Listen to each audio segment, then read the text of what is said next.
Welcome back to my channel. So আজকে বানাবো mini kitchen. এটা হচ্ছে মিনি চুলা আর বাকি সব সেটা। আজকে আমাদের সাথে হাবিব থাকবে। এখন হাবিব বলবে। হাই, প্রথমে একটা ডিম নেব, তারপর ডিমটাকে ফেটে নেব, পরিমাণ মতো গুঁড়া দুধ দেব, তারপর দেব বেকিং সোডা, তারপর দেব লবণ, তারপর দেব ঘি, তারপরে ডিম দেব, তারপর মিক্স কর, তারপর একটা ডো বানাই, তারপর রসগোল্লা বানাই, তারপর চুলাটা দুধ ঢেলে দেব, তারপর দেব তেলে, তারপর দেব রসগোল্লা, তারপর এগুলো রান্না করে নিলাম। ব্যাস তৈরি হয়ে যাবে মিনি রসগোল্লা। অনেক টেস্টি। তুমি সিবারে ট্রাই করবে, তোমাদের অবশ্যই ভালো লাগবে।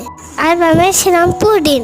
পুডিংয়ে দিয়েছিলাম ডিম, দুধ, চিনি, ওখানে 1 মিনিট রান্না করে নিয়েছিলাম।